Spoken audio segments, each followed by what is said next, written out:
Hello to all of you, and welcome to Social Work 511, Human Behavior in the Social Environment. As I said in the announcement that I posted yesterday, my name is Sean Allen, and I'm an assistant professor of social work here at Concord University, and I'm also the director of field education.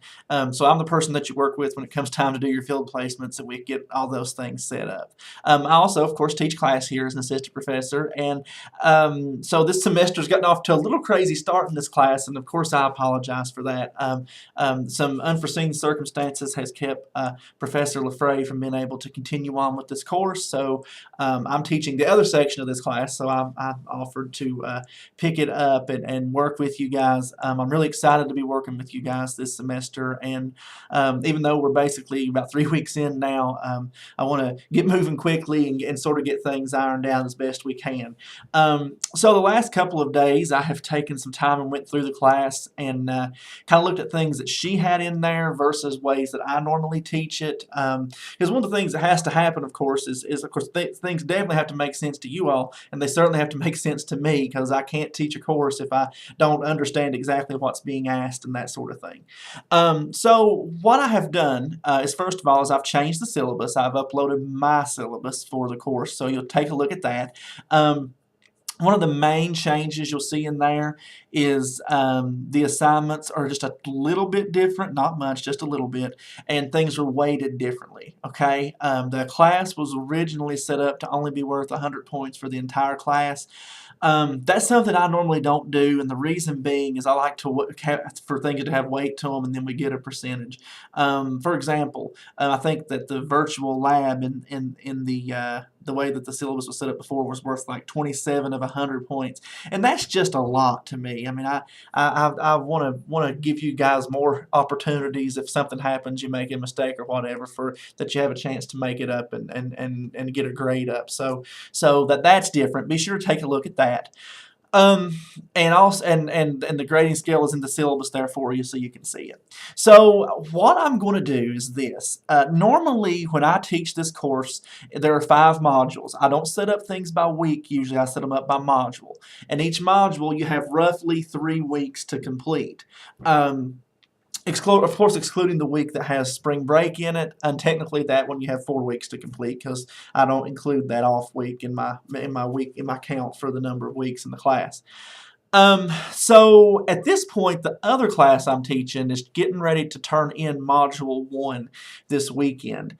When I compared the Module 1 in the class I've already set up versus the first 3 weeks of assignments that Professor Lafray had set up in this course, they're very, very similar. The reading is almost exact as to what I had set up in that.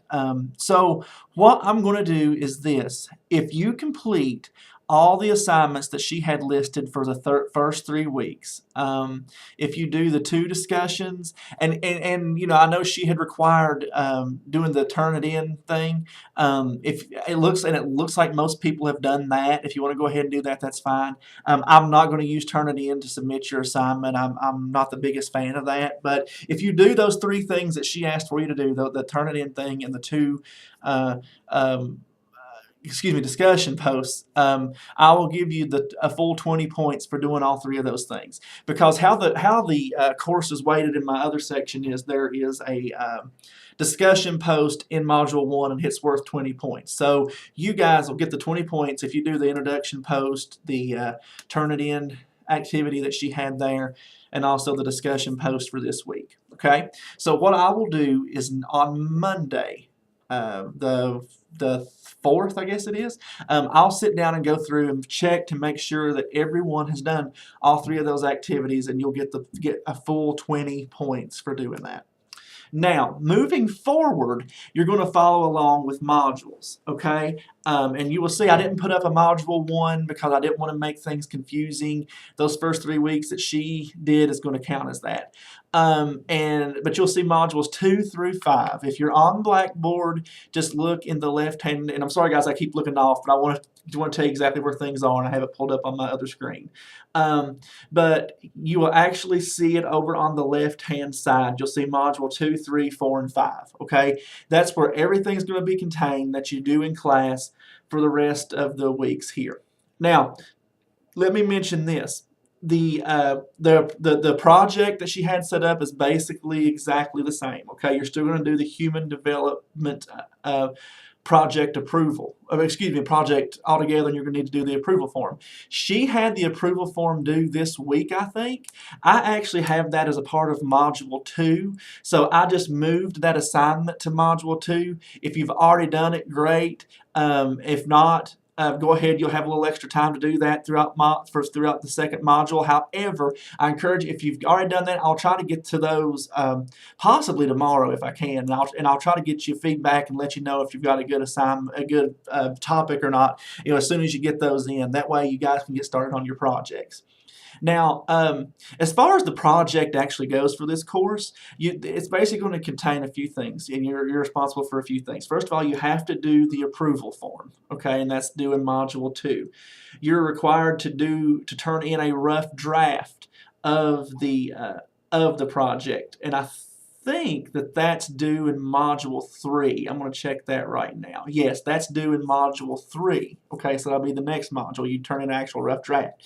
Now, you do not have to have the entire project finished then. What the rough draft is basically a chance for you to turn it in. And seriously, guys, if you just turn it in and I can see where you've actually put true effort into it, you'll get the points, the full points for doing it if you just turn it in. And that gives me an opportunity to give you feedback, okay? And I'll give each and every last one of you feedback when you turn in that rough draft and say, hey, here's the way you need to be going. This isn't exactly right. Let's do it like this way instead, etc. and so on. And then during the very last module, in Module 5, is where you'll turn in your final project. Now, basically, guys, what the project is it requires a few things, okay? Of course, you have to have the approval form submitted as part of the project. Now, I'm not going to print those off and sign them and scan them back in. All I'm going to do is, and you'll see here when I review those that have already been submitted, I'm just going to review it, give you the points for turn the approval form in, and I'll say approved, and you just attach that approval form to your assignment. We're not going to need to go through and sign all those. I mean, I'll know if it's been approved or not by that. I have that record. Now, if I'm not going to approve it, I'm going to get a hold of it, and we're going to talk about it and figure out how to get you a little more directed in a way that you need to be going with this. But you'll have that. You're going to have a cover page. You're going to write an abstract. Now, an abstract is basically where you're just kind of giving a little review of here's what's going on in the paper. You're going to do a literature review. That is the bulk of your paper. If you've never done a literature review before, I'm happy to help you. I'm also going to post some resources. I've got a few videos that I think will be extremely helpful to you. But you're going to do the lit review. After that, you're going to do a little section that just talks about, your impressions, what can be done, etc., so on.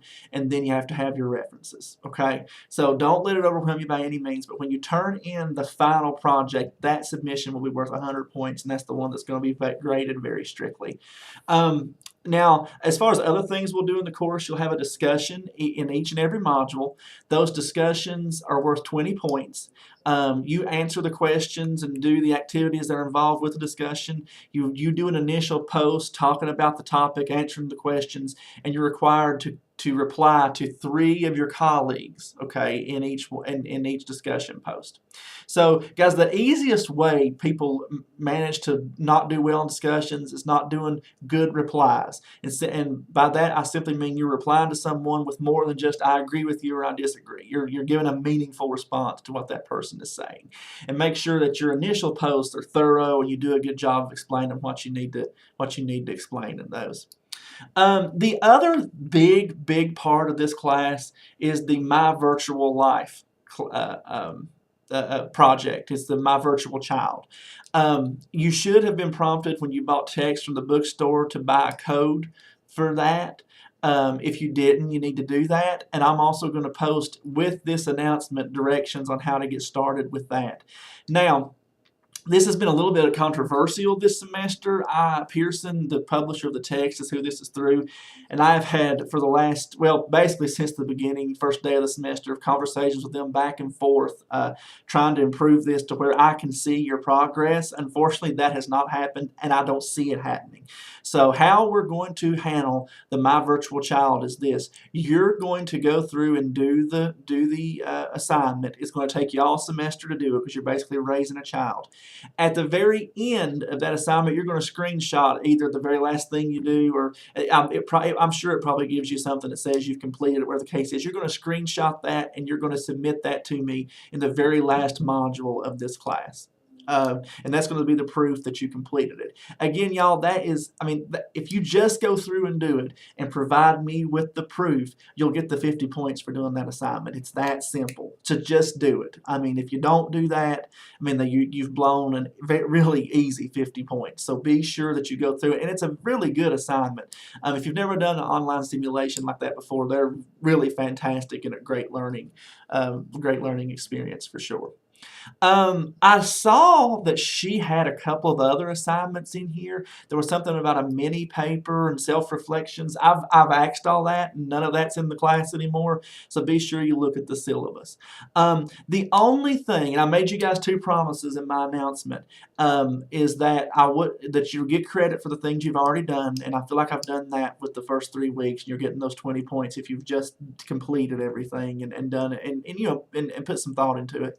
And also by not having you repeat anything, and I think we've done a good job of that. The only thing I'll say is I did see that a few of you had went ahead and worked ahead on some of the other discussions that she had. I apologize now for changing, but I just want to make sure that you guys are getting the best experience possible. And my hope is that you might be able to utilize some of the information you used in those discussions working ahead in my discussions. That shouldn't be an issue. It should be easy for you to look at that and say, okay, this would fit here. And so do that. So that's the one part. If I'm a liar in those 2 promises, that's the one part, is that you will have to do these new discussions in the modules moving forward, and I apologize for that. So anyway, take a look at the class now. Look at how it is. We now have a course content tab. Under that is where you'll find some helpful things, and one of the things will be the videos I told you about, how to write a literature review and so on and so forth. I'm available anytime. I'm more than happy to talk with you and help you. I'm here in the office just about 5 days a week for the most part. I won't be here this coming Friday. My office hours are 10 to 11:30 on Monday, Wednesday, and Thursday. And my office hour on Tuesday is from 1:30 to 3 p.m. Now, I say that's my office hours, but I'm here most of the time. I'm in here. Usually I get here by 10 I'm here, but usually it's around 9:30, and I usually stay here until around 4 o'clock, usually later than that in the evenings. The preferred way to contact me, always the best way to contact me. I'm not a big fan of Course Messenger. I know a lot of professors like that, but the very best way to get a hold of me is through my Concord email, and that is rallen@concord.edu. That's rallen@concord.edu. That's the very, very best way to get in touch with me. But I prefer that because, I check it regularly, so I'm much more apt not to miss something on that. If you email me, just be sure to put the course title or something in the name to give me a clue that that's what we're going to be talking about. However, you're also welcome to call me. My office number is 304-384-5299. Most of the time you're going to end up leaving me a message because I'm most of the time tied up here in the office, but I'll get back to you as soon as I can if that's the case. As the field director, I get a lot of messages, and I do get back to y'all, and I do my best. If not that day, the next day I'll get to you. Anyway, so that's everything I can think of at the moment. I hope everything has made sense. Please dive in, take a look at everything you're going to be doing, and let me know if there's any questions at all you have. I know all you guys are new to the program for the most part. I look very much forward to working with all of you. I hope you find it enjoyable to work with me.